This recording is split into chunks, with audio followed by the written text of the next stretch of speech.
तो दोस्तों मुंबई से निकलने के बाद रात की 2:30 बजे की फ़्लाइट पकड़ी बाय हैदराबाद होकर 9 बजे हम पोर्ट ब्लेयर लैंड कर गए और यहाँ पर अनाउंसमेंट हो गया कि भैया यहाँ पर वीडियो लेना वर्जित है क्योंकि यह एक डिफेंस एयरपोर्ट है। तो मैंने भी उतना ही वीडियो लिया जो कि ज़रूरत थी मेरे इस ब्लॉग के लिए, बाकी मैंने कुछ भी ज़्यादा नहीं लिया। और हम जैसे ही अपने लगेज के लिए वेट किए, लगेज लिया और हम सीधा अपने होटल की तरफ चल गए जो कि बहुत ही नज़दीक था हमारे एयरपोर्ट से। होटल में सामान रखने के बाद हम थोड़ी देर रेस्ट किए और उसके बाद हम निकल गए पॉइंट्स देखने के लिए जो कि हमारे शेड्यूल में था। शाम को हम निकले सेलुलर जेल देखने के लिए जहाँ पर बहुत ही सुंदर समुद्र दिखा। उसके बाद हम पुलिस मुख्यालय से होते हुए आगे बढ़े क्योंकि हमारी गाड़ी वहाँ पार्क हो चुकी थी।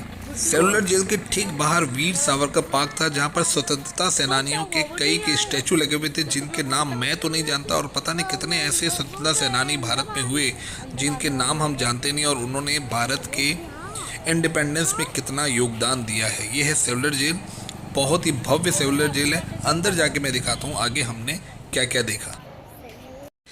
सेलुलर जेल में घुसने के बाद राइट साइड और लेफ्ट साइड में म्यूजियम जैसा बना हुआ जिसमें पूरी डिटेल लिखी हुई है कौन कौन इस जेल में आए, किनको क्या क्या सज़ा मिली, कितने काली पानी की सज़ा मिली और किस तरीके से जेलर कैदियों को सज़ा देते थे, प्रताड़ना देते थे, किस तरीके से उनके ऊपर अत्याचार करते थे और कैसे उनको रखा जाता था। इन सब की डिटेल बहुत लंबी थी।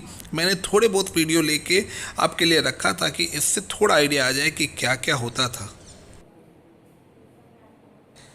ये है सेलुलर जेल का नक्शा जिसमें 7 इमारतें बनी थी जो कि आज इतने नहीं हैं, पर ये इतने थॉटफुली बनाया गया था ताकि किसी तरीके से कैसे लोगों को, कैदियों को अलग अलग रखा जा सके, उनके बारे में एक दूसरे को उनको पता ना चले कौन से जेल में, कौन से कक्ष में कौन सा स्वतंत्रता सेनानी बंद है, कौन कब आया, कब नहीं आया, कैसे आया, क्यों आया, कुछ भी पता नहीं चलता था। और इसके ठीक पीछे की तरफ समुद्र था, माने यहाँ से निकलने का कोई रास्ता नहीं था।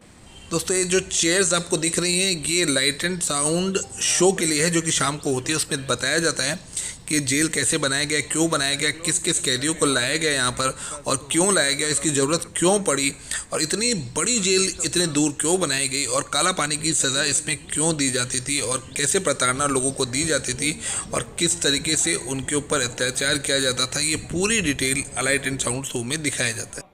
तो ये पूरा रेप्लिकेट बनाया हुआ है किस तरीके से हर जेल के बिल्डिंग के बीच में ऐसे जगह बनाई जाती थी जहाँ पर कैदियों को बुलाया जाता था और नारियल से तेल निकाला जाता था। कितने मन के नारियल के कितने तेल निकालने हैं वो डिसाइड किया जाता था क्योंकि किसी की कैपेसिटी से डबल ट्रिपल चौपल गुना तेल निकलवाया जाता था और इस तरीके से वो तेल निकालते थे।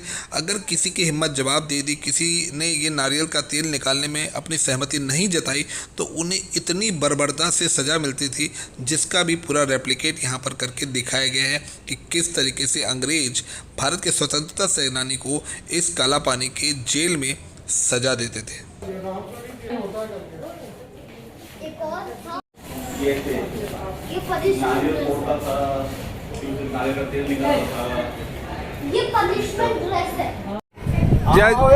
जेल से निकलिए, आपका काम नहीं जेल।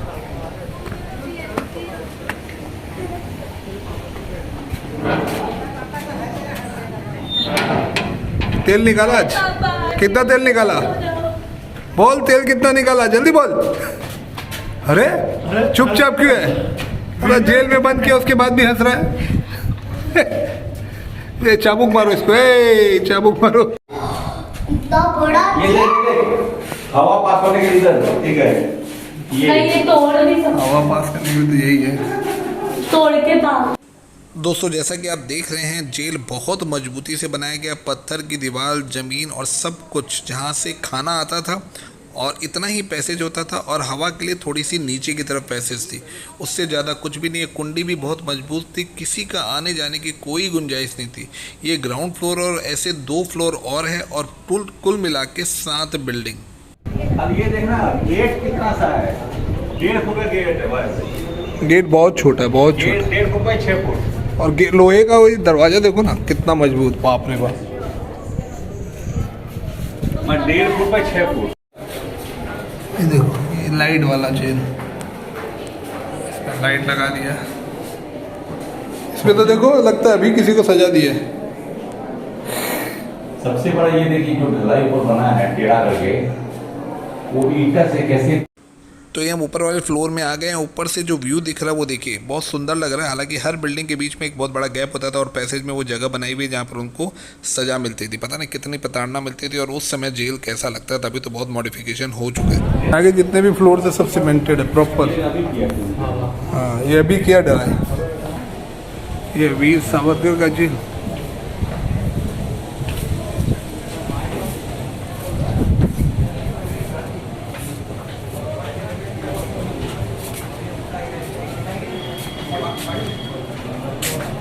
ये है वीर सावरकर जी। ये कैमरा।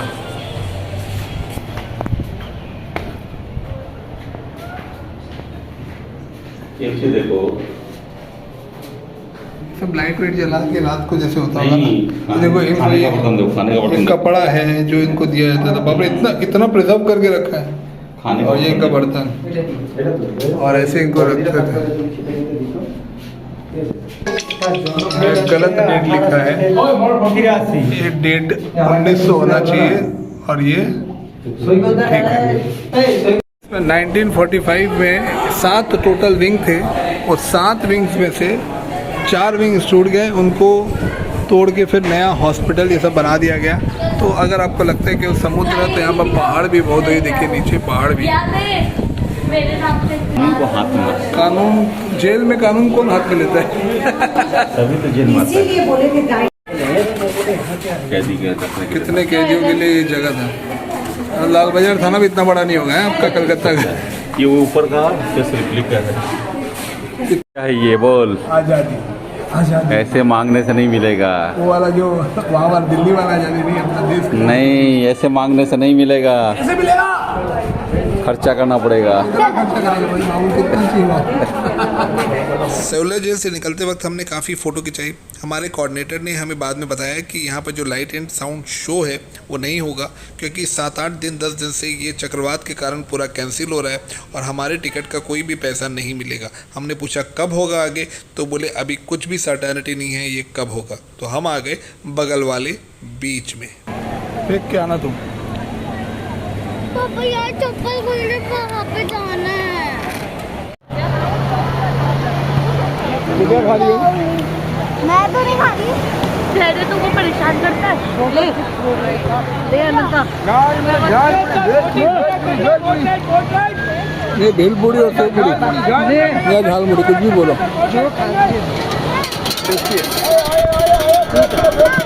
हम लोग कौन से बीच में हैं? कहाँ पर है? यहाँ पर थोड़ा स्नैक्स लेने के बाद हमने थोड़ी बहुत मस्ती की। हम नहा भी सकते थे क्योंकि लोग काफ़ी नहा रहे थे। नहाने के लिए पूरी डेडिकेटेड प्लेस था, पर हम उस तरीके से तैयारी करके आए नहीं थे, तो हमने थोड़ी बहुत मस्ती की।